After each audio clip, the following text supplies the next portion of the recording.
नमस्कार दोस्तों, मैं डॉक्टर सत्येंद्र नाथ पांडे आप सभी का आज के इस एपिसोड में स्वागत करता हूं।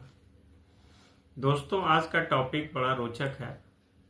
एक प्रश्न है जिसका उत्तर आप हमें कमेंट करके बताइएगा।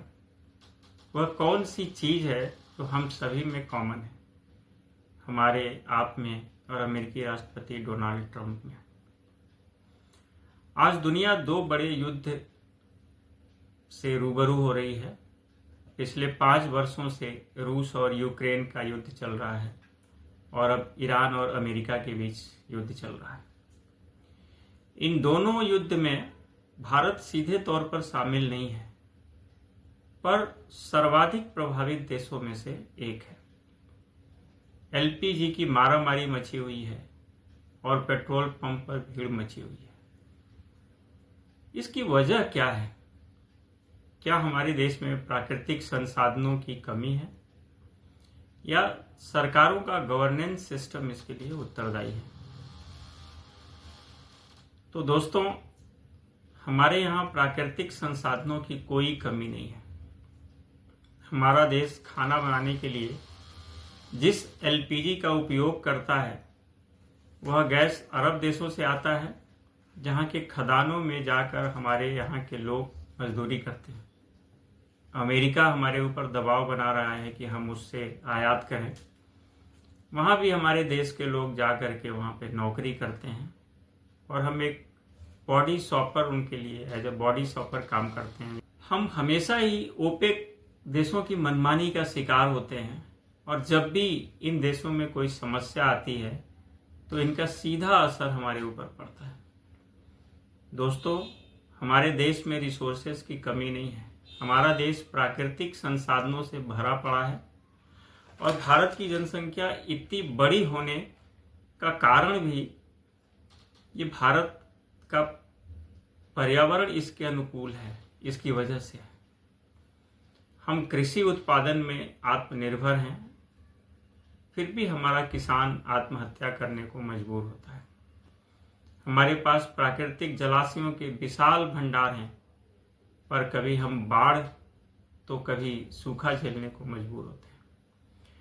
भारत के पास एक विशाल समुद्री सीमा है जिससे हाइड्रो एनर्जी के क्षेत्र में अपार संभावनाएं हैं। हमारे देश में साल के 9 महीने सूर्य देव की कृपा रहती है, जिससे सोलर एनर्जी के विकास में हम आत्मनिर्भर बन सकते हैं। भारत के पास कोयले के विशाल भंडार हैं जो अगले 50 साल की हमारी ऊर्जा जरूरतों को पूरा कर सकते हैं। इतना कुछ होने के बावजूद आज हमारे देश में रसोई गैस के लिए मारामारी हो रही है। धान और गेहूं की पराली से बायो एनर्जी और इथेनॉल बनाए जा सकते हैं, जिसका उपयोग हम रसोई गैस और गाड़ियों के ईंधन के तौर पर कर सकते हैं।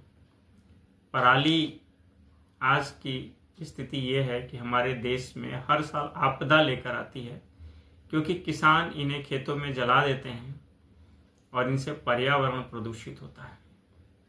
सरकारें इस पराली को खरीद सकती हैं और उसे अरब देशों से तेल खरीदने के साथ ही किसानों से पराली खरीदने पर ध्यान देना चाहिए।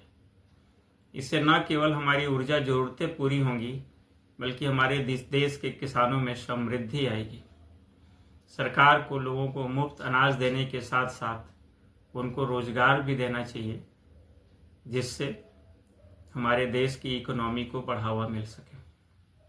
भारत को अमेरिका की तरह ही जरूरत पड़ने पर नोट छापने चाहिए। हमें पैसे बचाने के साथ साथ पैसे कमाने पर भी ध्यान देना चाहिए। नहीं तो हमारे बचाए हुए पैसे ऐसे ही दुबई, सिंगापुर और यूएसए जाते रहेंगे और हम इन देशों के रहमो करम पर जिंदा रहने के लिए मजबूर रहेंगे और अपने अस्तित्व के लिए संघर्ष करते रहेंगे। सरकारों को इन सारी चीज़ों के लिए धन की व्यवस्था करनी चाहिए और अपनी पार्टियों को पोषित पल्लवित करने की बजाय देशवासियों को समृद्ध बनाने की कोशिश करनी चाहिए। और हमारी माननीय वित्त मंत्री को पॉपकॉर्न से बाहर निकलना चाहिए।